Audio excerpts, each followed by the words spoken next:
This lesson is for my beginner buddies out there. We're going to talk about different ways to mute strings, whether it be on an electric guitar or on an acoustic guitar. And welcome to Music with Marky.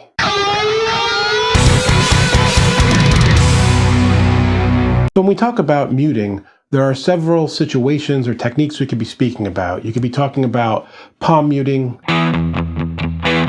fret hand muting, deadening strings, muting your kids. He might be the first family in BC history to be evicted for child noise. Fortunately, all of these techniques are pretty easy to learn, so you're going to get them down very quickly. Let's start with the first one on the electric, palm muting. When you're playing an electric guitar part, often with distortion, you have to incorporate palm muting to keep everything from just mushing together. So a part like this,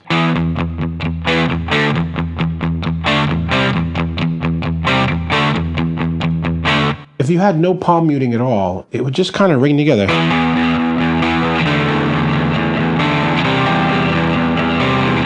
You know, it's quite messy. So to get the muting down on this, it's a matter of using the soft part of your picking hand and resting it near what's called the bridge over here. So a lot of times when I'm playing, for me, I have my pinky resting on the guitar, and then my palm is either all the way down here on the metal part of the bridge where it's not on the strings at all if I don't need it, or just hovering above. I kind of pivot my pinky up. And when I need to mute, I just lightly rest my palm right where the strings kind of cross over the bridge there. If I lift it off, it's that as I bring it down. And the further I go towards the neck of the guitar, the more muted it becomes, until it's just dead notes. So as I'm playing the chords, I want them to ring out a little bit, and then I come down for the mute. So you get very used to kind of pivoting up, either lifting your hand if you're not the kind of person that lets their pinky rest on it, or pivoting off of your pinky. So the muting in that instance is all about just the fleshy part of your picking hand and resting it on the string somewhere near where the bridge meets. It's as simple as that. Now you can also use this technique not just for the low string like I was doing there, but when you're, say, plucking chords. Could become...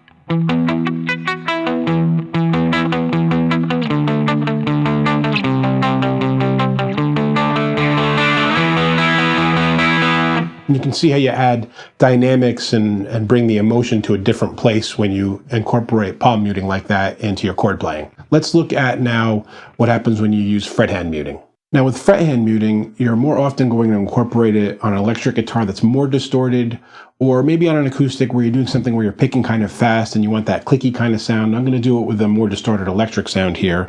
And we'll just take a basic E chord and I'll play something and show you what I mean.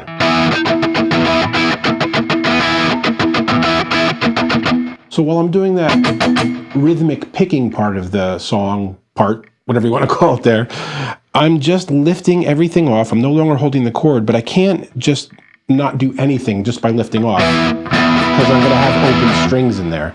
So I have to rest. I rest my middle finger and just kind of rest the fingers across just until the strings deaden out.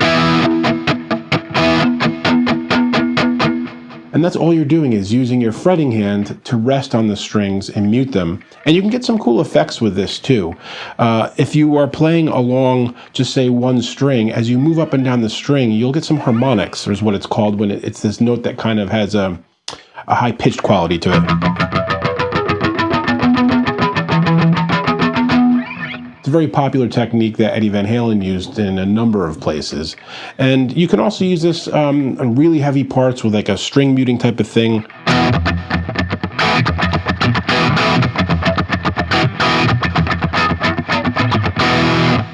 So the main thing to remember, it's just a matter of resting your hands on the strings while you pick either a string or a cross and you're strumming. And note that depending on where you are, you're going to get some harmonics, which sometimes you don't want. They're going to be accidental, and sometimes they're going to be accidentally cool. Let's switch over to an acoustic now and move on to deadening strings when you're playing chords. Sometimes you want to play chords and strum across a chord where not all the notes or all the strings are included. For instance, a normal G chord you play with all the strings. And I like to play this other G chord where I play it like that. And in that case, the A string, the fifth string, is not really part of the chord. It could be if you wanted to, but it makes a different voicing. It's a little more complex. I want to keep it just to a basic G. And the way I do that is by doing something that you train yourself not to do in the beginning, especially when you're playing like a C chord and you've got your fingers kind of resting on the other note and you don't get the note out. Now you're doing it on purpose. So now when I'm playing this G chord here, I'm allowing my middle finger to rest on that A string, so it's a dead note. Now when I strum, I don't have to worry about trying to miss that string with my right hand or get it exact. I can strum across and the dead string doesn't make any difference. And I can do that, say if I do it with the C chord, I just move down. I don't want that note.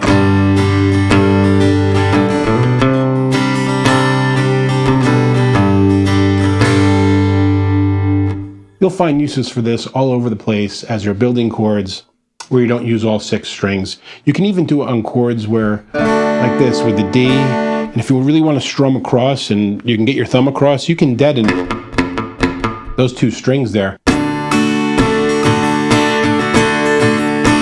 If you're having problems getting it real clean with your right hand, you can cover some of the strings up and it'll allow you to strum more freely. And now for the final muting technique, how to get your kids to be quiet. I'm not that smart, sorry, can't help you there. So I hope that all makes sense to you. If you're looking for other beginner lessons, please check out my Beginner Bites playlist. That's kind of why I have that thing in the corner there to show which playlist I'm in, and maybe consider subscribing, liking, and all that good stuff on the channel.